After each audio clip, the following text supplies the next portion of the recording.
The following is a presentation of the BellyUpSports Media Network. The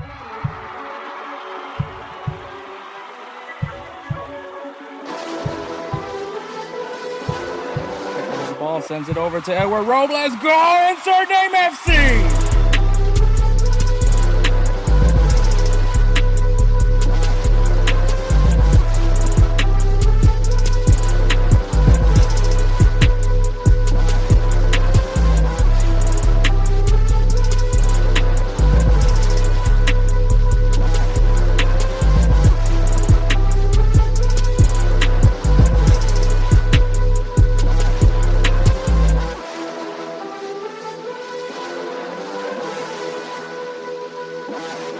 Let's go! Insert name FC! What is up, everybody? My name is Hector Flores, host of the Insert Name FC podcast, a member of the BellyUpSports Media Network. You can find us on all things podcasting on Apple, Spotify, wherever you get your podcast fix. We're definitely there. Check us out, Insert Name FC. You can see clips of these episodes on our YouTube channel at Insert Name FC. Pretty straightforward. You'll find clips. We break these episodes down into shorter videos so you can digest it a little bit better. So we do offer that. You also can find the video version of this podcast also on GolzTV, GOZ.TV, which is a great platform if you guys are looking for soccer content.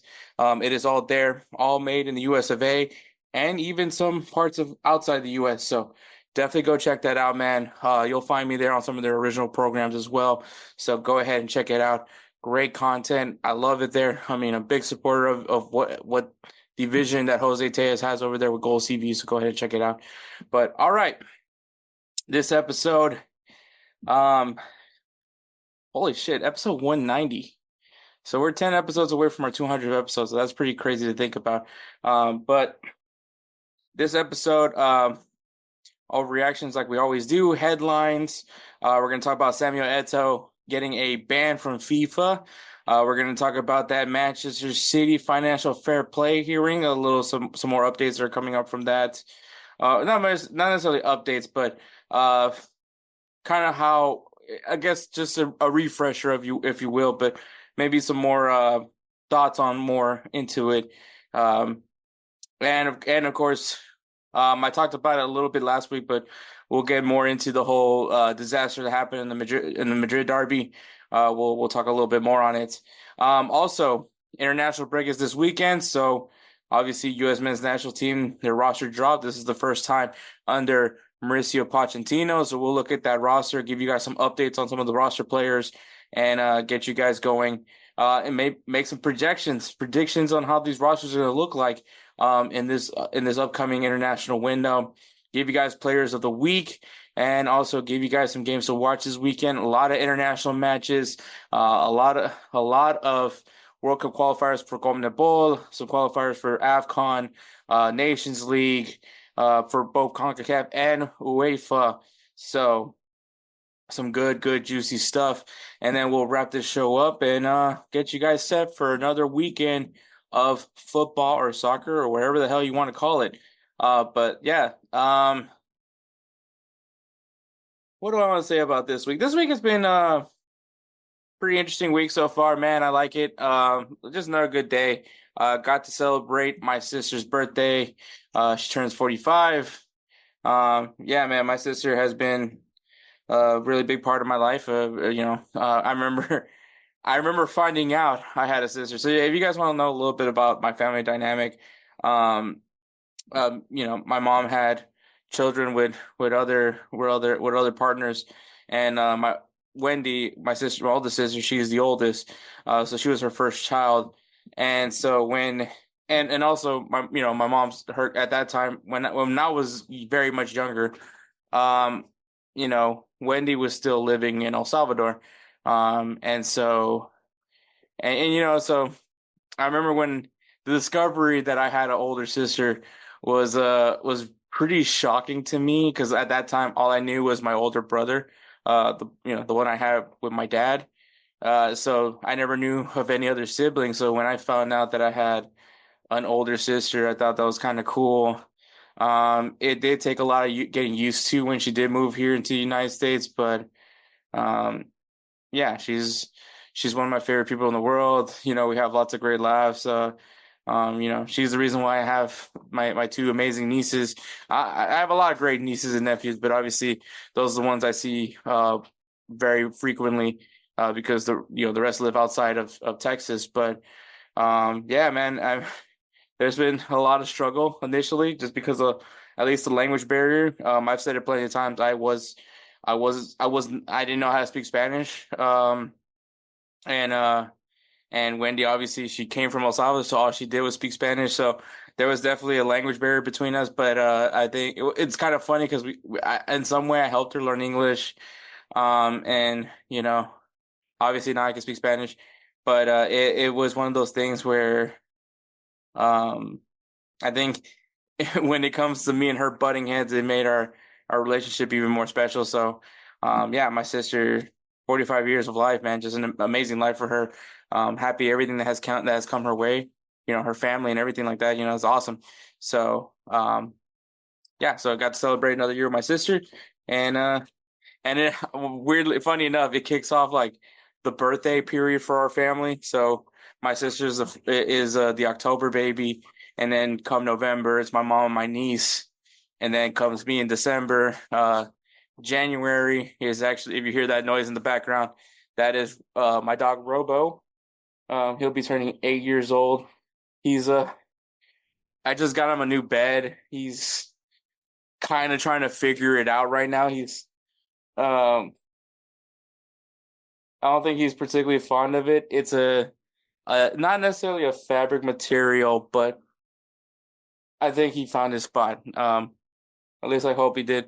He wasn't necessarily initially fond of it at first. He didn't want to get on it. I kind of had to like push him to get on the bed a little bit, but he looks okay now. I think I think he knows I'm talking about him. Or he hears actually no, I think he hears a car.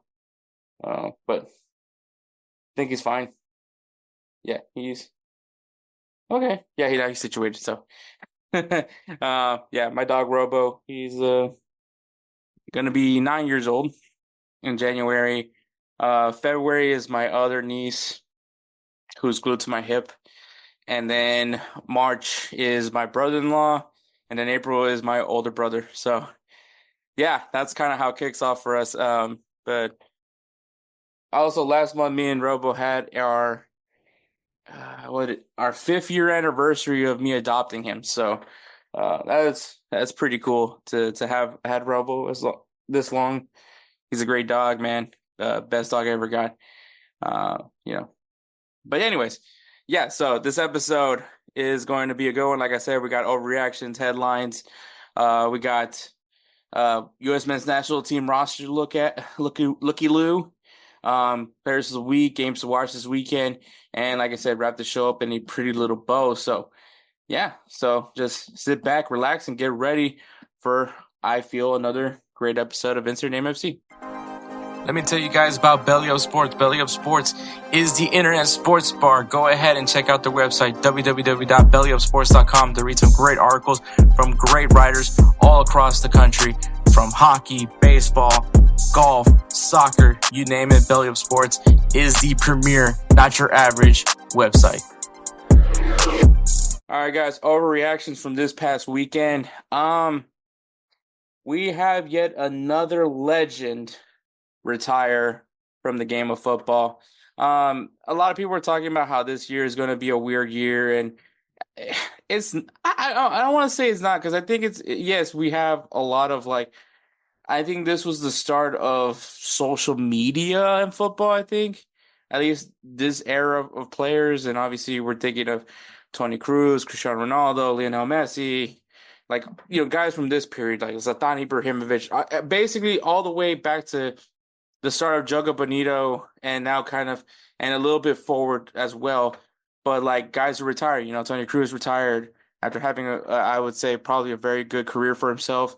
And that's how it kicked off 2024. But some people are trying to say that this is like the most bizarre year, and it's not, man. Like, yeah, I think this is just where people my age are starting to see guys that we watch growing up are hanging it up. Obviously, Zlatan Ibrahimovic is another name that we think of. Lionel Messi and Cristiano Ronaldo are not playing in Europe anymore. Um, Angel Di Maria announced his retirement from international play for Argentina, and Antoine Griezmann also announced his retirement from the French national team. It's just what's gonna happen, and I don't think it's weird. I think people talk about it like it's weird, but it's really not.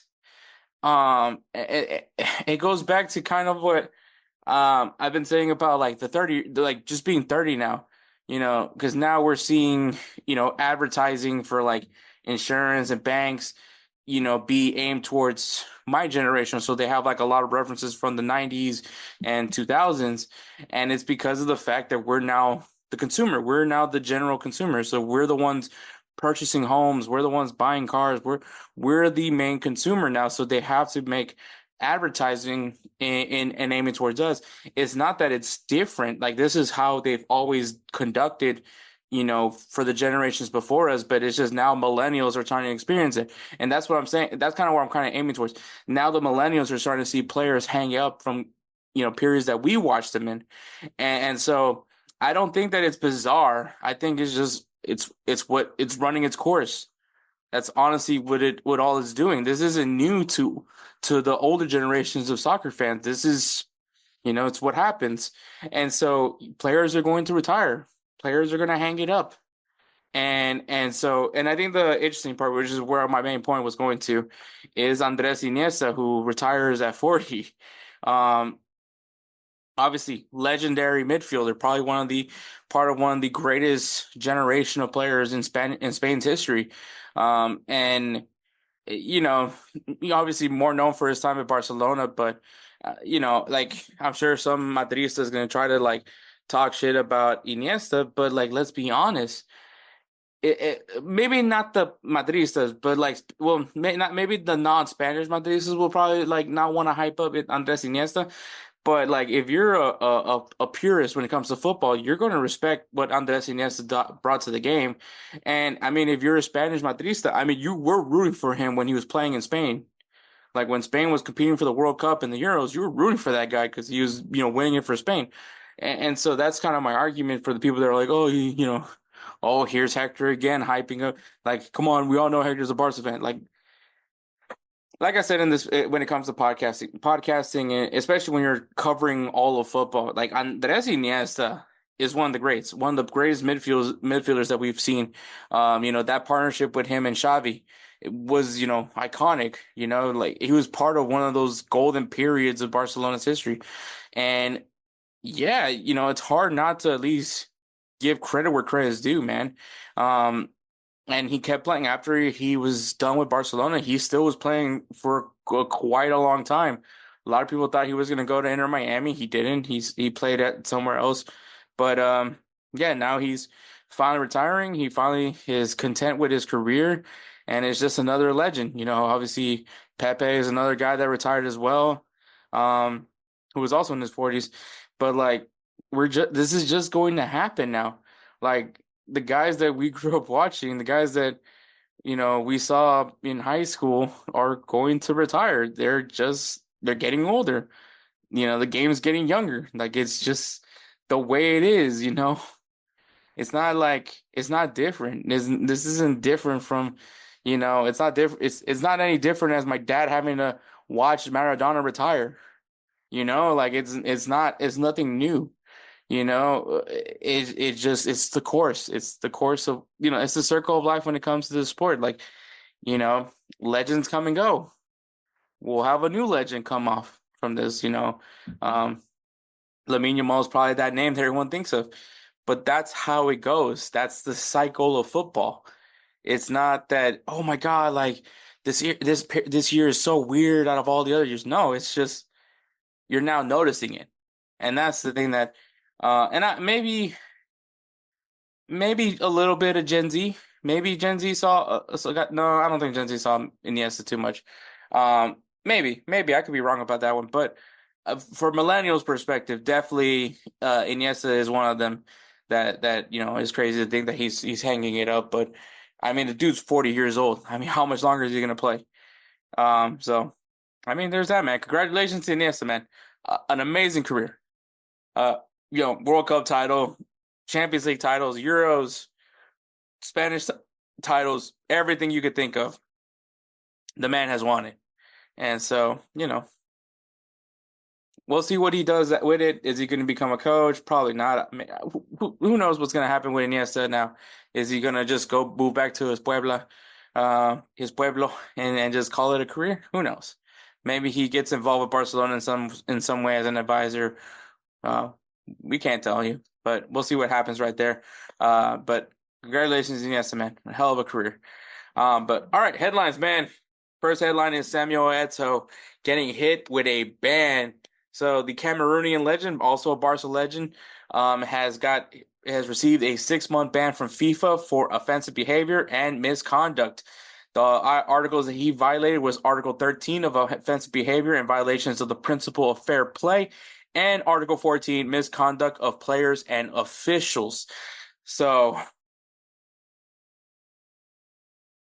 don't know about y'all, but this seems like a pretty juicy story. So if you guys don't know, Samuel Eto'o is actually the president of the Cameroonian Football Association, and because of him violating those two articles, he is banned for 6 months, so he is unable to attend men's and women's matches for Cameroon of all categories and age groups. So he cannot be at any Cameroonian football match. So yes. So where did this all come from? Recently there was a FIFA U20 Women's World Cup. I believe in Colombia, and that's where the misconduct occurred. Which was, as a matter of fact, in September 11th, this year. It was in a match of Brazil versus Cameroon. I guess the result didn't go how he wanted, and he lashed out. And the reason why I say that's probably what happened, because as a matter of fact, this is not the first time that Samuel Eto'o has had lashed out in a very intense way. He was accused of threatening players and coaches, and even assaulted a fan back in the 2022 FIFA World Cup in Qatar. So I think it's a combination of competitive nature. I think he wants to see his nation do fairly well in these tournaments when they do have their opportunities to showcase what their country can do. And I guess when they're not playing necessarily up to his standard, he does let you have it. I think maybe we're learning Samuel Eto'o has a bit of an anger problem. At least that's what I'm taking it from it. I always thought that he was just this even keel. Like, I might have just not been paying attention to Samuel Eto'o. Once again, I'm not a Barca fan, so I wouldn't have really been paying attention to Eto'o. And then I believe he did go to Chelsea. And once again, I give two shits about Chelsea. So I would have not known about the mentality of Samuel Eto'o. I just knew that he was this very fluid player when he was with Barcelona. But yeah, it's insane to hear that, man. To hear about a guy like Samuel Eto'o, who like I said, I thought was always poised, be the complete opposite, man. The fact that he's over here threatening the coaches and the players for not playing up to his standard, and the fact that he's even like assaulted a fan before, is very. It's wild. It's wild to see that. It's wild to hear that about a guy that I think is very much revered in Cameroon, and I would say, depending on the fan base, is very much revered as well. And yeah, it's insane. There's no way that you would believe that this was happening, and this is a club, a nation's president. Which, I mean, it's not the first time that we heard of a president doing some very dumb, outlandish things. I mean, if you guys want to go see what happened with Spain. I'm not going to talk about that issue anymore, but I believe there's actually a Netflix documentary about it now. So maybe we'll do it. We'll talk about it one day, but at least talk about the documentary at least. But yeah, man, it's not professional, man. At the end of the day, I think I understand that if he's a former player, so he has his beliefs and he has his tendencies, and he wants that to be reflected on the field. But I mean, if that's what you want to do, you should have been a coach, not a president. You're the president of the association. You have to, you know, uh, be poised and have certain characteristics where very very presidential characteristics, and you can't be like that. I mean, we've seen it in the NFL. We have the owner for the Carolina Panthers who's just um, throwing stuff at fans, Carolina Panthers, his own fan base. He's throwing stuff at his own fans. Um, there's just people that are not meant to be in certain positions. And I mean, if Samuel Eto'o has done this, I'm surprised he hasn't been impeached if this is what he's doing. But maybe Cameroon doesn't have necessarily another option versus Samuel Eto'o. But I think if you're considered one of your nation's best players, and people hold you to a high regard, I mean, you need to, you know, live up to that standard that the rest of the nation, because they trusted you. They trust you to be the brain, the voice, the face of your nation's football association. And doing this is a bad reflection of Cameroon, and especially because you're the head, you're the face. You're the president of Cameroon, and of the Cameroon Football Association. I should keep reiterating that part, because I hope no one thinks that he's actually the president of Cameroon. Um, but it's not a good look for him. It's not a good look for him. It's not a good look for the association. I think, especially for the fact that this isn't the first time that he's has performed in the behavior and misconduct like this. I mean, there's got to be a warning to Eto'o. Like, the board of Cameroon's Football Association needs to let him know, like, hey man, like, one time was too much, was way more than enough as it was, and for you to do it again in a U20 Women's World Cup, you probably scared some players away. Like, they're like, I don't want to be with that. I don't want to. I don't want him to be my president. Things like that, man. Like, that's a really tough pill to swallow.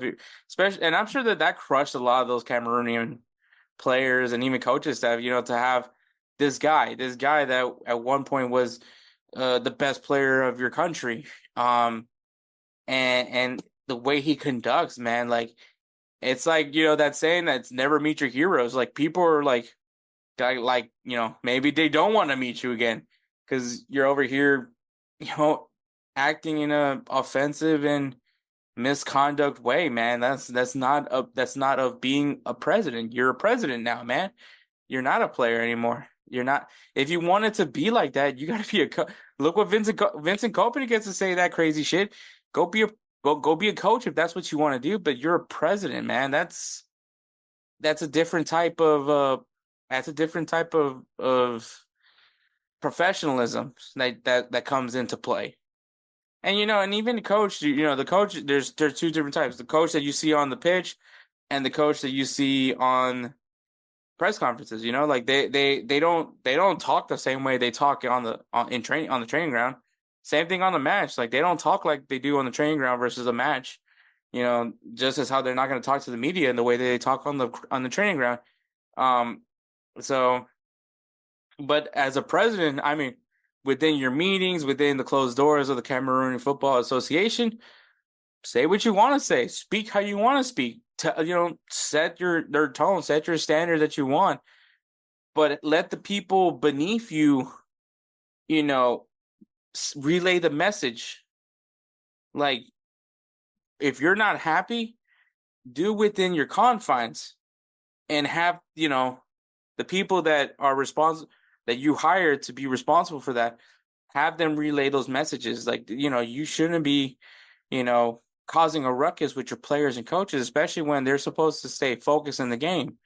And also, like, a fan, and once again, it goes back to it, man. Like, never meet your heroes. This is one of those cases, I guess, that you really shouldn't meet your hero, because this guy was excited. He went to go see Samuel Eto'o, and next thing you know, he's getting mollywopped by Samuel Eto'o. I mean, maybe they found that kind of cool at the same time, but yeah, it's not a good look for him. It's not a good look for Samuel Eto'o, and it's not a good look for Cameroon. It definitely needs to be addressed, and hopefully it does soon, I hope.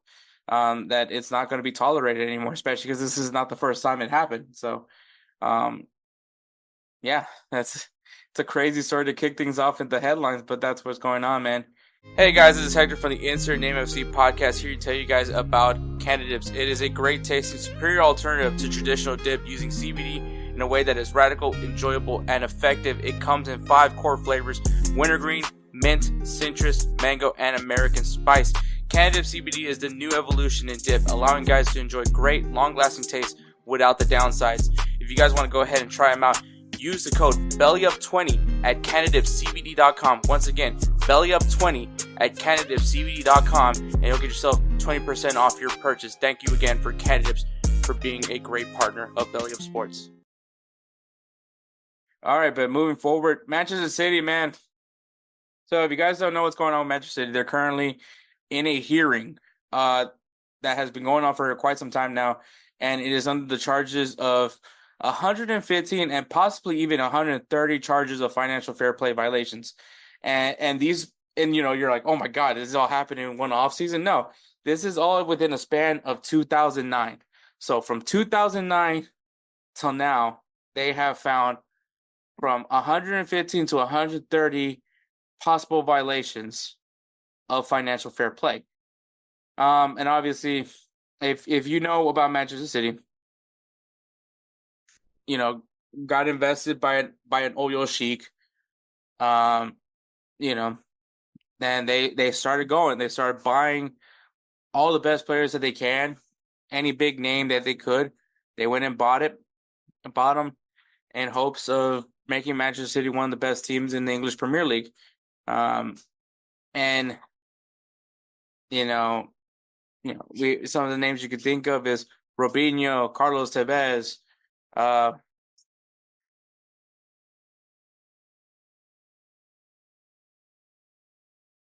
You good, buddy? All right. Sorry about that. They've always went after a big player, right? They've always went after. We're not afraid to spend to get players into Manchester City, and then when they went after Mancini, they went after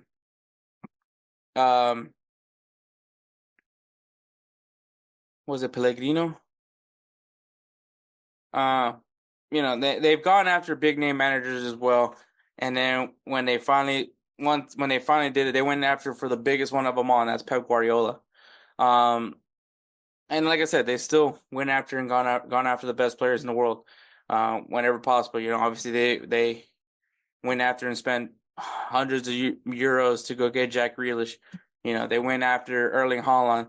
And they still do it to this day. They still go after some of the best players in the world. Probably still with some tag now. They also invest in future promising prospects as well. Look at Doku, for instance. But the one thing that everybody makes fun of Manchester City is that this team was bought, right? This was a team that was bought and, became relevant because of the fact that they were bought. They didn't really have much of a history before. And, you have this tycoon comes in, throws his money out there, and now makes Manchester City one of the most annoying, obnoxious clubs in the history of sport. And I know how that feels because I'm a Madrista. Except our wealth comes from years and years, not just a short stint of time. And obviously, if you ask like a real Man City fan, and I'm saying a real Man City fan, the ones that had can remember DeMarcus Beasley playing for Manchester City, the guys that remember the other Haaland, Erling Haaland's father playing for Manchester City, and even Claudio Reyna, like those guys that were fans around that time period. They're not going to apologize for what the team has now. And obviously now you have like the bandwagon fans. Everybody's now hopping on Manchester City because of all the names and all that, which is perfectly fine. I will never tell somebody how to be a fan. I think it's ridiculous for anyone trying to tell someone how to be a fan. I'm a Madrista, and I didn't. It's not like you know, I've never been to Spain. I've never been to Madrid, but I still have a passion for that club. I still love that club. So once again, I'm not gonna ever speak on people. Oh, you never been to Manchester City? None of that. Oh, Manchester City was a shit club before the millionaires, the billionaires came in. Like that's I'm never gonna tell someone to not be a fan of a team. Like that's ridiculous. But I think what many people want is like just admit that you wouldn't have all this success if it wasn't for this chic. And that's really all that people want for Man City fans to admit. Like you're going through your team's history now. Like your team's history is now. Now in a few years down the road, who's to say if they keep it afloat or they don't, whatever. But this is where you get your team's history. You got the quadruple, the team that got over 100 points. I believe they had 100 points when like things like that. And be never once again, never apologize for winning. Never feel bad that your team is having success. Never do that. And I don't want anybody to feel bad for having a team that's winning titles. But let's be honest, like you're in the glory years. And I know that the first team and I know as I'm an Arsenal supporter, and I know that they always try to bash Arsenal, and I mean they try to bash the Invincibles and all that, which is like okay, but guess what? That happened. Arsenal win undefeated. Arsenal is still deemed a big club, like regardless of the lack of success that has come over in the recent years, they're still considered a big club. Man City is a big club now, and it's okay that they're a big club, and it's okay to also admit like especially to the fans that became Manchester City fans. Like, be honest, you weren't a fan of Manchester City till they got their money. And so that's what I'm at. And obviously, I've said it plenty of times. I think financial fair play is a joke because it doesn't get enforced. It isn't until recently people are starting to bring up financial fair play, and you're seeing some teams trying to sell players out so they can be within the confines of what financial fair play is supposed to be, and that's fine too. And I mean, if it's actually getting the attention of people now, like we can't just buy whoever the hell we want now. Now we got to make sure we meet the parameters of financial fair play, which is fine as well, and I'm totally cool with that. And yes, I've said it plenty of times. Real Madrid should probably be investigated. PSG should definitely be investigated. Chelsea, like any big club that goes after these huge marquee signings, should be getting looked into for financial fair play. There's no hiding it. Like the purpose of financial fair play is for it to not be too ridiculous. Like for one team to be overpowered. Like that's the whole point. It's so that we don't have leagues that are like the Bundesliga that has been dominated by Bayern Munich for so many years. Like to make it fair to some extent that, they just can't go by everybody. Like that, and I think that's important. That's important for leagues to grow, for for fans who want to become fans of a league. Like you're not gonna get many people that are gonna say that they're a RB Leipzig fan because it's like the Bundesliga in some sense could probably be argued as an unwatchable league because of the fact that Bayern Munich always wins it. I mean, last year we got to see Bayer Leverkusen, which people were watching because Bayer Leverkusen was going on the run that they were going. So yeah, like it does welcome more fans when the league is somewhat fair. Like when there is parity, it does make things very much watchable. And I even say this season's Premier League, it's been very much watchable because part of you kind of thinks maybe Manchester City might not win it this year, you know? And same thing with La Liga. Like, is it between Atletico Madrid, Barcelona, and Real Madrid? Yes. But you look at you're like, maybe it is in Real Madrid's year. Maybe it is in Barcelona's year. Maybe it is in Atletico Madrid's year. That's what happens. Serie A is getting more competitive. So like financial fair play has its purpose, but I just need it to be enforced. I still consider it a joke until actions are being very much taken. And like I said, I know Juventus was getting hit for financial fair play. As a matter of fact, they took like a 15-point deduction, and which cost them a Champions League appearance. And then they got somewhat within the parameters of financial fair. Sorry, back to the parameters of financial fair play, and now look, you know, they're back in the Champions League. But clearly, that what happened to Juventus wasn't enough because teams still do it, and I think that's why I'm very much intrigued of what's going on with Manchester City because the fact that if Manchester City won, a lot of people are Manchester City fans now because they're the hot team. People do that. I know, and I get it. Um, they're the hot team. If they decide to punish Manchester City for financial fair play and be valid, the reasons have to be valid in some sense. That could be enough of a statement for clubs to be like, okay, let's get our paperwork in order. Let's make sure the math is mathing here, you know. And I have said that Man City, there's some BS, and the BS is that obviously, uh, the Man City group, right? The prime example is Savio, who was in Girona. I think he went to Strasbourg and was sold from Strasbourg for like 30 million. I don't know the number exact, but it was a very low number compared to what his actual market value was listed on Transfer Market. And obviously Transfer Market isn't the end all be all, but it's pretty accurate to some extent. And and we called it. We said it. Yeah, Savio's probably gonna end up in Manchester City. So even though they lost Julian Alvarez, they get a Savio, and now they're fine. And so and people don't like the Man City group for those reasons, those exact reasons, because they don't like that this is how they're able to acquire players now, because they have all these teams under their umbrella and just make a little swift little signing that doesn't cost them too much. And that's the part where I have a problem. But to be honest, man, this hearing and honestly, this case could very much drag out and could drag it on to next year and even further.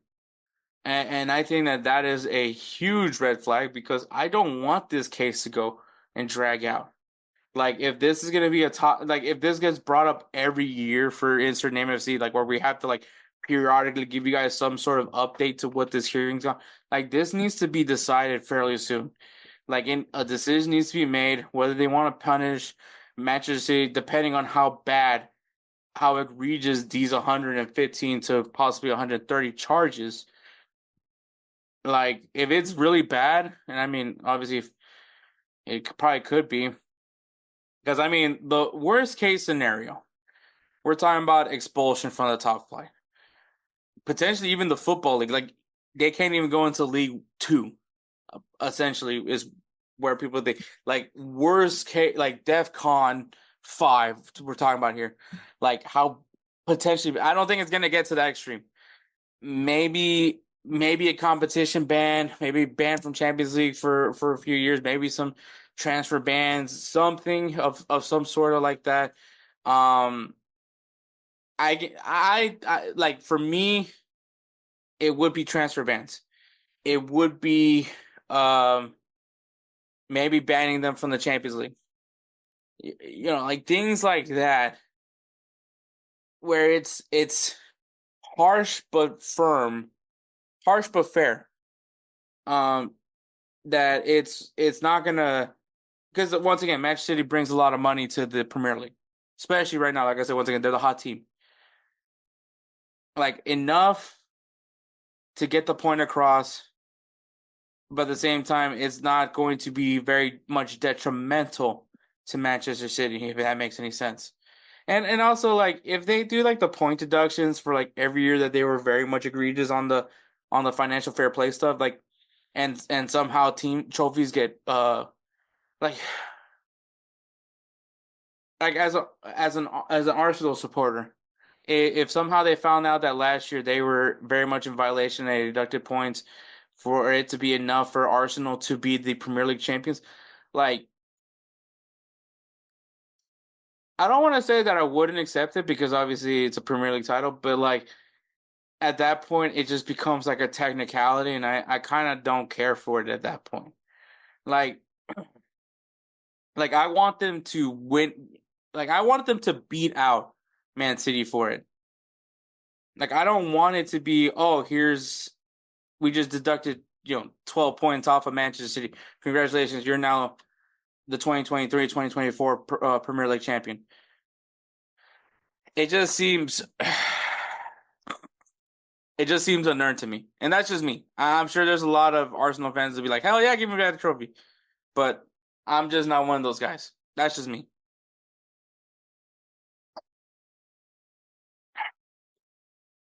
Aside from that though, and I like I said, I need the punishment to be harsh but fair. Harsh but fair and done right away. Like this cannot be dragged out. Because if anything, the punishment was waiting to find out what your punishment was going to be, which is basically the 2000s Miami Hurricanes. If you guys don't know, the University of Miami got hit with a bunch of violations for the NCAA, the National College Association, whatever they're called. But they were doing a lot of violations involving paying players, which in college sports you're not supposed to pay players. Now they do because they have NIL. But back then you couldn't give players money. So they had this whole investigation of trying to figure out whether or not they were going to give the University of Miami the death penalty, which meant uh, basically the destruction of the football program. Banned from bowls, banned from you only had a certain number of scholarships. But I mean, the death penalty is literally just stripping away the football program, and that's what they were trying to do with the University of Miami. It got so bad to where the point where even the NCAA was doing some dirty stuff as well they found out during their investigation of the University of Miami. So because of that, they ended the investigation and Miami was came out free from all that. But it was just dragged out for years and years. This football team trying to figure out if they're even going to have a team, but they're still going out and recruiting. They're still practicing, not knowing what their fate was going to be. And that's what I don't want to happen to Manchester City. I don't want them year after year after year trying to figure out, are we going to be in the Premier League this year? Are we going to be in the Champions League this year? I don't want that for them because it's going to be hard to, one, sell fans. Fans are going to be irritated as well. But it's going to be hard to go get after players because it's like, well, I don't want to play there and they're not going to be in the Champions League. Like, oh, well, they're I can't go to Manchester City, things, blah, blah, blah, all those things because they don't know what's going to happen to them. You don't know if they're going to be in the Premier League or are they going to sit down to the championship or are they going to even be in some sort of football league match. Maybe they have to go all the way down to the you might not even see them on FIFA kind of thing. And so that's where the concern comes from. So to kind of wrap this up, here's a quote from former Premier League CEO, Witness, and this is what he believes. I think the Premier League definitely wants to get this over with and learn better lessons on how to regulate the game. Man City can't keep fighting these battles PR-wise and from a global public image point of view. They know they've got this. They got to put this to the bed. Everyone loves football. They've been playing, but there is a cloud looming over them. It's in everyone's interest to get this solved. It's gone on for so long. But if there's a statement, there has to be a clear reason. It could be that both sides have got very good cases. I hope common sense will prevail. I think Man City would settle and take a penalty. I'd love to be a fly on the wall in these hearings. Nevertheless, it's all going to become out in the wash, and hopefully it won't drag for years, as it may well do. Just get a punishment out at this point. I think and it has to be a justifiable punishment, especially for the fans that don't like Manchester City. Because let's be honest, man, not only are you worried about acquiring players, but you have to keep a coach, Pep Guardiola, who I think can honestly be said has done everything that he needs to with Manchester City. Yeah, he has nothing left to prove for Manchester City, but if you're trying to keep him, if you're not in the Champions League or if you're not going to be in the Premier League, what's his incentive to stay? Um, and I mean, there's a lot of eyes on him right now. Everyone, as a matter of fact, England wants Pep Guardiola to become the next manager of the English national team. So they're tracking this hearing to see what's going to happen for Pep, because Pep could very much be the next English manager. So, like I said, for the sake of Man City, for the sake of the fans of the Premier League, for the sake of fans of football, this hearing needs to be finished as soon as possible. Get a punishment out, and a punishment that's, once again, harsh but fair. Fair enough to get the teams to understand that this is not going to be tolerated anymore, and that if you're gonna acquire players, it's got to meet those requirements of financial fair play. That's all I gotta say, man. That's all I gotta say. Let's just get this over with, man. That's all I want. But all right, and the last headline is the Madrid derby, man. So if you guys didn't watch the Madrid derby between Real Madrid and Atletico Madrid, in case you didn't know what the Madrid derby was, fans threw objects at Real Madrid keeper Thibaut Courtois. Essentially, there was an organized, some sort of organized event for some Atletico Madrid fans that decided to, come into the stadium wearing masks to hide themselves from security in order for them to not be recognized when they decided to heckle Real Madrid. Once again, I mean, heckling is one thing; it's just always going to be part of the game. But I think obviously this is all coming from the frustration towards Vinicius. Obviously Vinicius has been a big proponent of racism, of anti-discrimination and racism in Spanish football, has criticized Spanish football for many years, especially because he's been on the receiving end of many racial racial heckles, I guess you could, if you want to go there. And I think the objective of these fans was to wear masks so they can say what they want and not worry about getting banned. Which, I mean, obviously, if you're saying those things and security comes against you, they could just easily take off the mask. It's not a foolproof system, but unless they're like gonna call for them and immediately they're gonna take off the mask. But which in hindsight, you're wearing, unless you're wearing a Atletico Madrid jersey, I guess you can get away with it. But if you're wearing something very well, like, it's kind of like unique towards everybody else, you're still wearing those clothes. But anyways, but yeah, so that was the objective. The objective was to wear these masks and say what they wanted to say to Real Madrid without getting caught from security and be unrecognizable. But as a matter of fact, the match did end up being stopped because fans started proceeding to throw objects, some of them being lighters, at Thibaut Courtois. And so the match was stopped. I think 15 minutes was probably how long it was. It could have been longer, but it definitely was a good chunk of time to get Diego Simeone and some Atletico Madrid players went out to that supporters section, try to calm the fans down. And obviously it wasn't really working that well. If anything, I think they got even more rattled. But eventually they calmed down, and then the match proceeded. The match ended up drawing 1-1 after an Angel Correa goal, which I believe Atletico Madrid fans were booing when Correa scored, actually. It was just a huge shit show. But anyways, this is what Diego Simeone, which is kind of funny to think that Diego Simeone calming the fans down, because if you guys know anything about Diego Simeone as a player, he was very much an agitator. If you watch that David Beckham documentary, he actually takes pride on how he got David Beckham to get a red card. So literally, that's the guy that got David Beckham the red card. So it's just kind of ironic that he has to be the voice of reason for the Atletico Madrid fans. But that's neither here nor there. But he had some things to say, and this was his statement. We all have to help. The people who threw those lighters also happened at the Bernabeu when Courtois was our player, and he received a lighter on his head and are not behaving well. But we, the protagonists, probably don't help either when we underestimate people. We burden people, we provoke people, and people get angry. People have no other way of doing it in a bad way, which is not right. But we also have to see the place of the protagonist. Try to remain calm, understand the situations.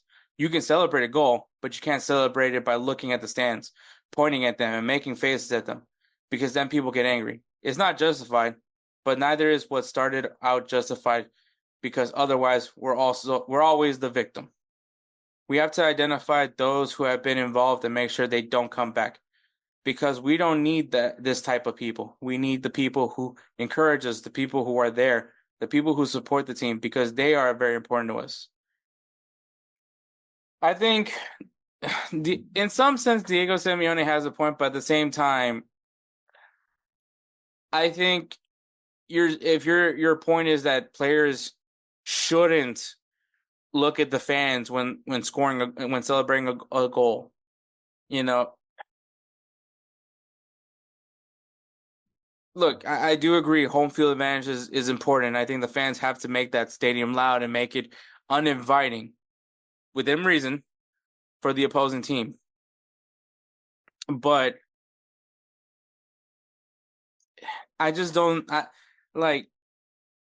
I love those moments when the players when they look at the crowd, and especially in those moments where you score the winner and the game's over, and you all you can do is all the fans do is just sit there and accept that their team just lost, those kind of things. And obviously, some people are having allegations that Thibaut Courtois was agitating the fans, um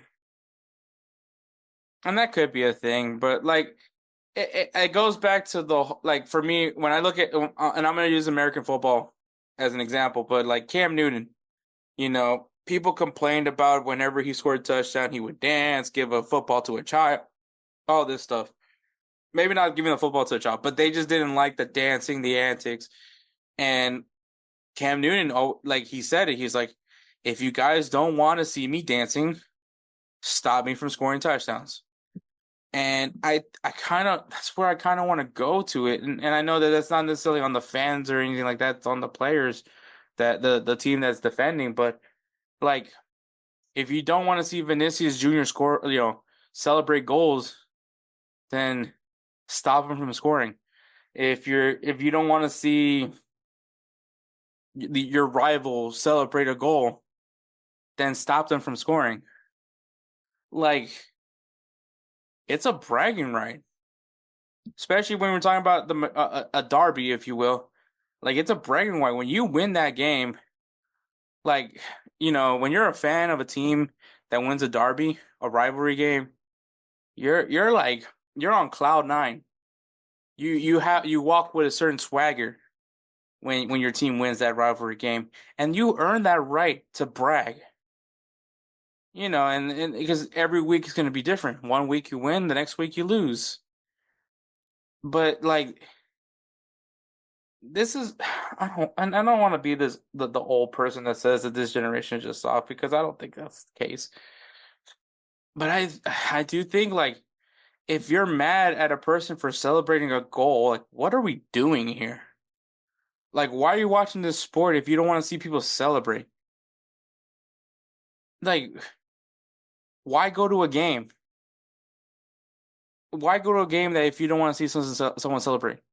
Why do you go to a game knowing that there's a possibility you're gonna lose? Just like there's a possibility you're gonna win. Like, anything can happen in this sport. Like, if this angers you to see people have fun,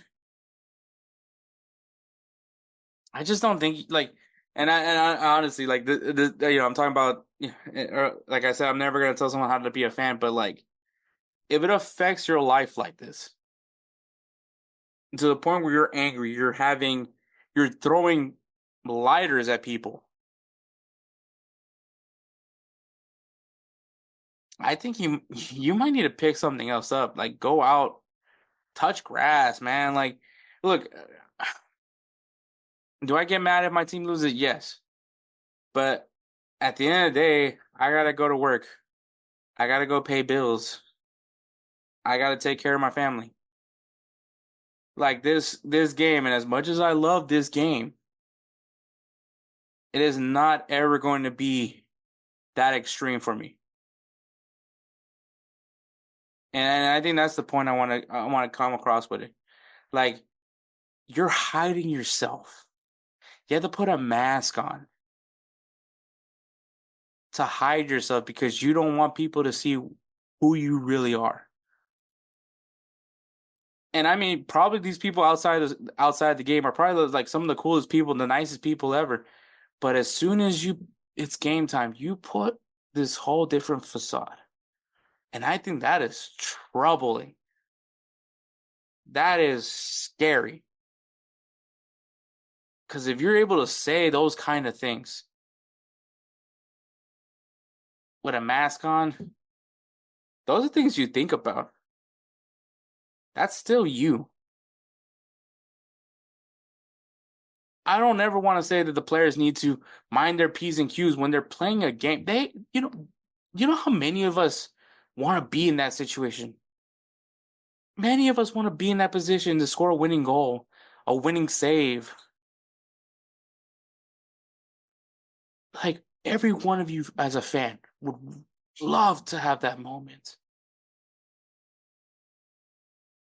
And it's so disgusting to see people act like that.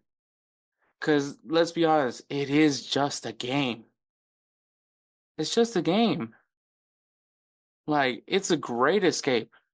It's great to, you know, forget about what else is going on in the world and just be in that moment of the game.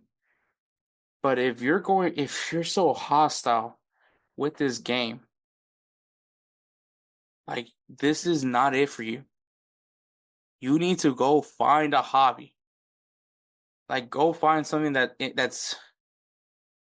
find something that's beneficial. Something that help your mental health. Because if this is the extreme you're going to, like I'm not saying don't be a fan of football. Don't be a fan of I'm not saying that. But I'm just saying if it gets you to this extreme, like it's just not for you. I am never gonna be furious at a game. I'll be frustrated, I'll be disappointed, but I'll never be furious at a game. I will never speak ill of another player. And this is even before as a podcaster. Like, like if this is how you're going to be, like, dude, touch grass. Like, go walk, go on a hike, go live life, man. Like, if this is how you're gonna be, is you brought lighters to throw them. Who does that? That's my problem. And I think Diego Simeone has some sort of point. He does have some points. But I just don't think that players should be told not to celebrate. Or like if they do celebrate, don't look at the fans.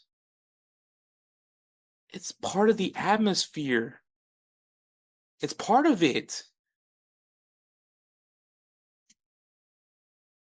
Like I said, man, anybody that's in the stands right now, anybody watching the game, they would love to be in that position to score a winning goal, rally his team up, silence the fans of an opposing rival. That's a dream for them. It didn't happen, but everybody, I guarantee everybody would want to be able to have that moment. Like they dream of that moment.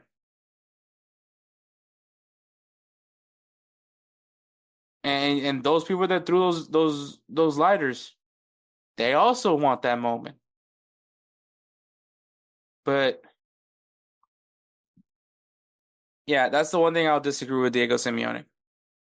That's the one thing I'll disagree with. I think he said a lot of good points. He made a lot of good points, but I would never tell someone not to celebrate a goal. I would never. Especially when the moment's big.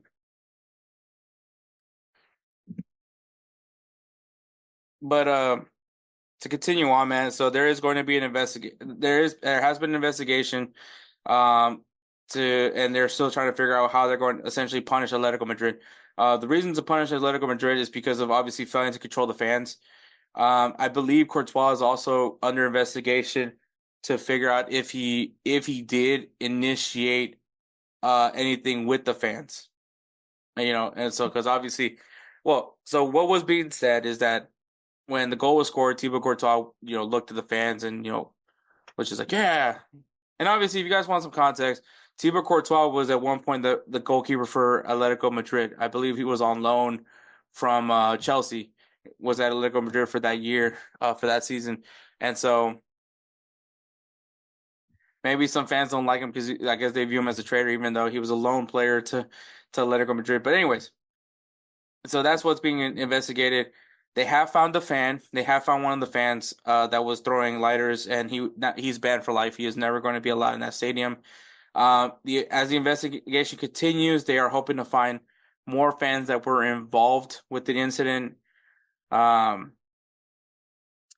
This is just one of those ugly things about this game, man, that just like kind of it is what it is kind of thing, but at the same time it shouldn't be. It shouldn't be is what it is. But yeah, and I'll say it. Yeah, I do think the Atletico Madrid fans were soft for that. Like, you don't want to see somebody celebrate. You better hope your team can just defend better. You don't want, like, to quote Cam Newton, if you don't want me to dance when I score touchdowns, stop me from scoring touchdowns. That's all I gotta say, man. But all right, we're gonna take a break and then we'll go right into our U.S. men's national team call-up reactions and expectations for Mauricio Pochettino's first stint as U.S. men's national team manager. Hey everyone, it's Ryan from No Credentials Required to talk to you about one of our newest partners at BellyUpSports, SeatGeek. Yeah, live sports is great on television, but the feeling of being at the arena is a priceless experience. That's why our friends at SeatGeek are there to help you find the best tickets at the best prices. Not only can you get tickets to sporting events, but you can also get tickets to concerts, comedy shows, musicals, and more. Search for your desired event now at SeatGeek.com, enter promo code BellyUpSports at checkout, and you save $20 off your first purchase. SeatGeek. Life's an event. We have the tickets. All right, guys. U.S. men's national team, the international break is this weekend. So USA has two friendlies coming up on October 12th. They'll be taking on Panama in the Q2 in Austin. As a matter of fact, they're actually training right now in Austin. And then on the 15th, they're going to Mexico, playing in Guadalajara. So not Estadio Azteca, in Guadalajara, Mexico, home of Chivas de Guadalajara. I believe that's the stadium that they're playing in. I mean, they could also be in Atlas, but I think it's probably Chivas. So the big thing is this is the first squad that Pochettino has listed. I know they said for the last call-up that he had some sort of say, but this is, in my opinion, Pochettino's first squad. And so that's why I'm going to stick with it. For goalkeepers, we got Ethan Horvath from Cardiff City. We got Patrick Schulte from the Columbus Crew, Zack Steffen from the Colorado Rapids, and Matt Turner from Crystal Palace. So we have four goalkeepers in this call-up, and the big highlight for me is obviously Zack Steffen, who has for quite some time been away from the U.S. men's national team. Obviously, after going to Manchester City, just lost a lot of confidence, and obviously he spoke on his mental health. Eventually went back to the MLS to play for the Colorado Rapids, who has been pretty solid since his move back, and has found his way back in the good graces of the U.S. men's national team. I think the big takeaway from this is that the goalkeeper position is very much wide open, man. Matt Turner, don't think he's been having a good amount of matches over in Crystal Palace. Ethan Horvath, probably could say the same thing for him. So crazy enough, it should all eyes should be on Patrick Schulte and Zack Steffen, as should be the guys that to keep an eye on. But Matt Turner, once again, is goalkeeper number one until proven otherwise. But I think Zack Steffen and Patrick Schulte could even make some very good competition. Obviously, we did see Patrick Schulte in the last international break. Is he the guy that maybe Pochettino prefers? We'll see what happens, man. But Zack Steffen could be a big wrinkle in the goalkeeper room right now. In the defense, we got Marlon Fossey, who is in fact not dead, of Standard Liège. If you guys don't know the reference, Marlon Fossey, when he played his first cap as a U.S. men's national team player, U.S. Soccer decided to post a picture of him in black and white and with letter all red cap. And the internet took a lot of fun with that. So that's what I'm saying. Marlon Fossey, not dead. But he is coming in for representing Standard Liège. Christopher Lund from Palermo, Mark McKenzie from Toulouse, Tim Ream from Charlotte FC, Anthony Robinson from Fulham, Miles Robinson from FC Cincinnati, Joe Scally from Borussia Mönchengladbach, and Austin Trusty from Celtic. Yeah, defense, I mean, nothing really too crazy. I mean, love to see that Jedi's back. He's healthy again. So definitely happy that he's back with the team. But we'll see. I don't, aside from that, I mean, Sergiño Dest is still going to be out with injury, but I think it's still a good amount. Some good, interesting defenders. The one thing I will say is, do we just not have anybody that would take Miles Robinson's spot? I still want to give Tim Ream some benefit of the doubt. I think he still has some quality left in him, but I think come 2026, he's probably not going to be featured. So maybe we should start looking at other defenders. But I think maybe there's just some injuries with the center back position that we really can't have that. So, but I do want to eventually see some guys fill in for Tim Ream and Miles Robinson because yeah, I just don't see them being with us for 2026.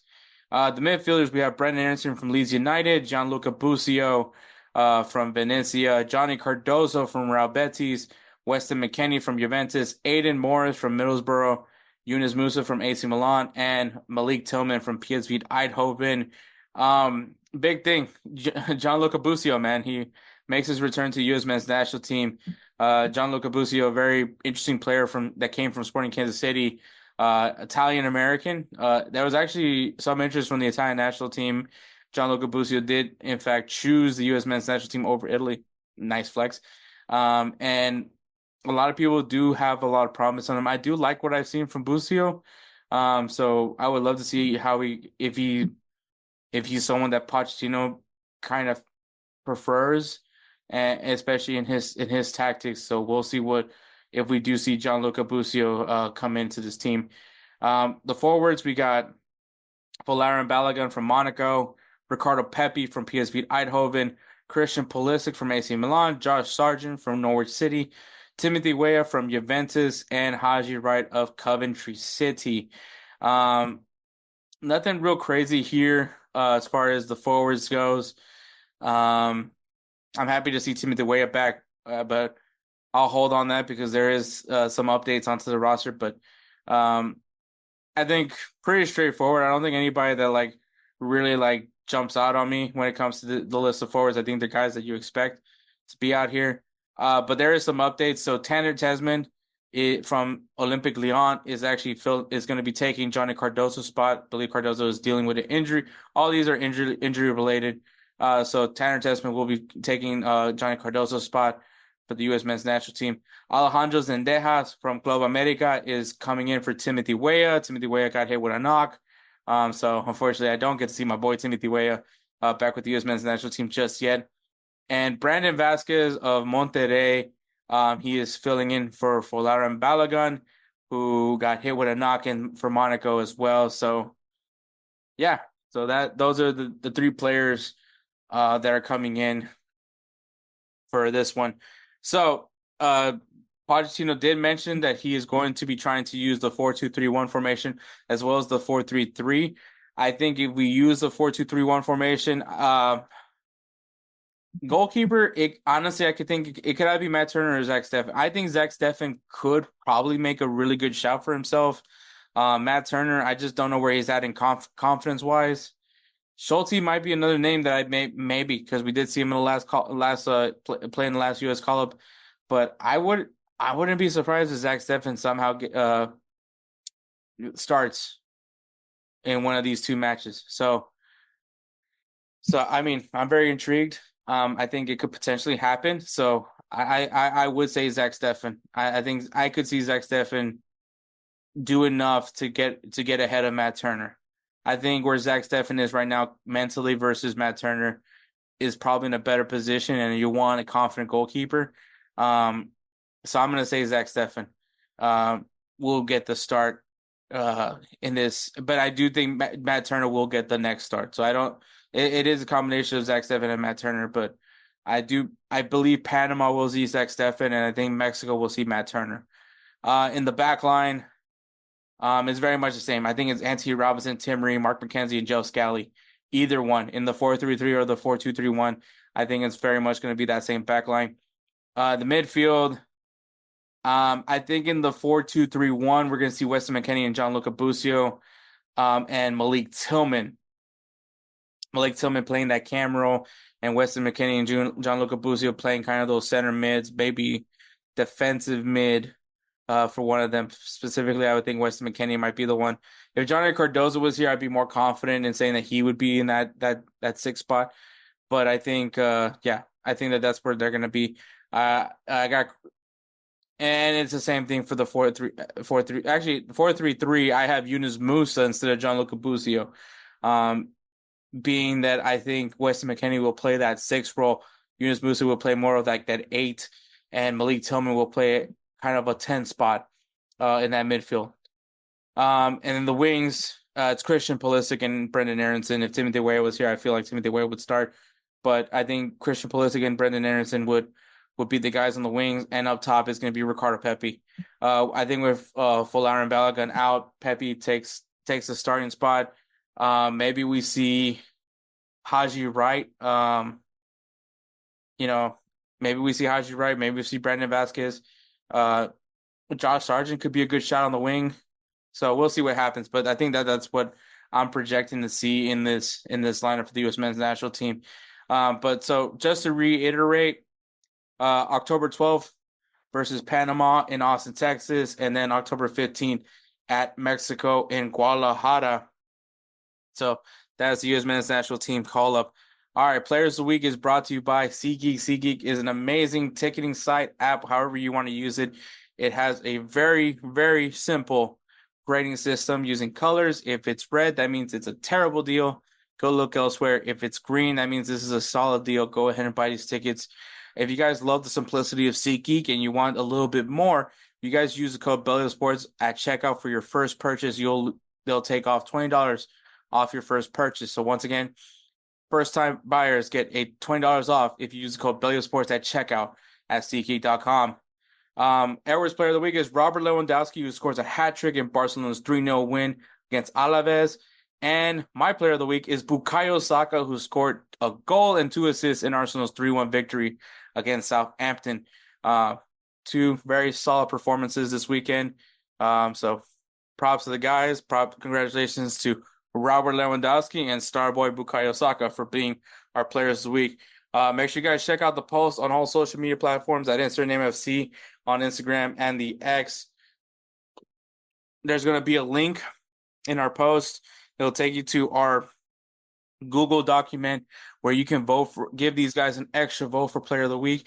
All votes at the end will be accounted, and that's how we'll decide for the 2024 Roosevelt Spencer Player of the Year award. So if you guys want to give your favorite player an extra shot at being the Roosevelt Spencer Player of the Year award, well, there's your chance to help them out.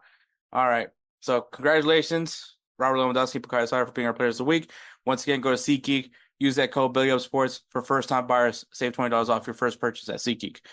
All right, games to watch. It's all international breaks, but we do have some catch-up games for the MLS. We have Columbus Crew taking on the New England Revolution and the Vancouver Whitecaps taking on LAFC. Playoff positioning is all that's going on, so there's still importance to it, especially if you're a Vancouver Whitecaps fan. Columbus Crew might be interesting just because, once again, you don't have Schulte, and I believe Hagen, who's the backup goalkeeper, who's Guatemalan, will be getting called up by Guatemala, so interesting situation for Columbus Crew yet again. They've been in the situation before, and we had that amazing rant that Wilfred Nazi had. But all right, going on an international break on Friday, you should be seeing Peru versus Uruguay, Czech Republic versus Albania, Slovakia versus Sweden, and Cameroon versus Kenya. Cameroon will be free from any craziness from Samuel Eto'o. On Saturday, we got USA versus Panama, Poland versus Portugal, Serbia versus Switzerland, and Spain versus Denmark. Sunday, we got El Salvador versus St. Vincent and the Grenadines, and Austria versus Norway. And on Monday, we got Jamaica versus Honduras, and Belgium versus France, and Germany versus the Netherlands. So some really juicy matchup in this international break. There's lots of matches going on this international break, but if you guys want some good highlight matches to check out, this is a good beginner's guide for you for international football. But all right, man, we're going to take one more break and then wrap this show up in a pretty little bow for you. Righteous Felon Craft Jerky is the official jerky of Belly Up Sports. For over a decade, Righteous Felon Craft Jerky has led the American meat snack revolution by concocting delicious, adventurous, U.S.-sourced jerky recipes for uncompromising carnivores across the country. With 15 different flavors to choose from, Righteous Felon has all jerky lovers covered, and by using promo code BELLYUP, you will get 15% off your purchase at RighteousFelon.com. Do your taste buds a favor today and rip into a bag of Righteous Felon jerky. All right, guys, that is episode 190. Thank you so much for listening. Shout out to Belly Up Sports, man. Check out their website, BellyUpSports.com. Follow them on Instagram and the X at BellyUpMedia and at BellyUpSports, man. Lots of great content, lots of great creators, lots of great podcasts that are go over there. Corner Booth Pod, High Low Sports, 1420 Podcast. The list goes on and on, man. Go ahead and check them out. Lots of great stuff. Also, great articles being written right now. NFL is on their way. College football, crazy upset. Vanderbilt beat Alabama. Last time that Vanderbilt beat Alabama was 1984. And it was insane. The fans sold the goalpost and took it to the river in Nashville. So, yes, it is insane. Go ahead. Check out all the articles that have been written over there on Belly Up Sports, man. Lots of great articles written constantly. MLB playoffs are underway. Astros are no longer in the playoffs, but that's fine. But, yeah. Go ahead and check out some of the great articles that are being written there at Belly Sports, especially if you want to know about American sports here. GolzTV, man.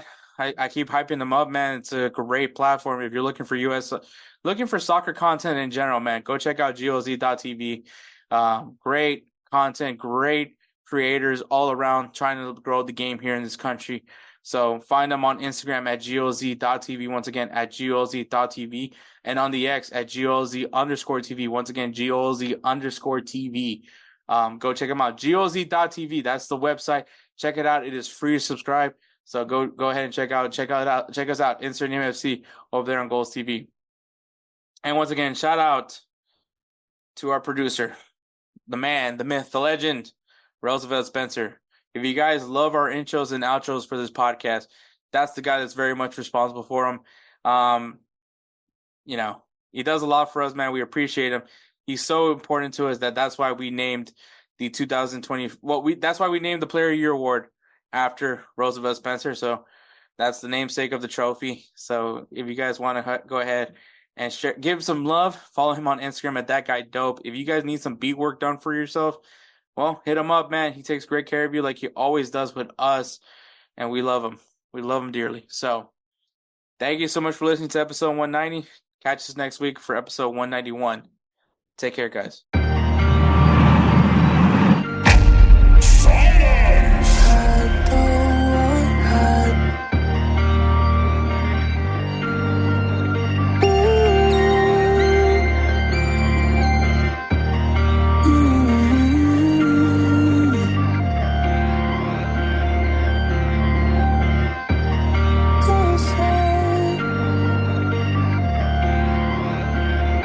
Who is that guy?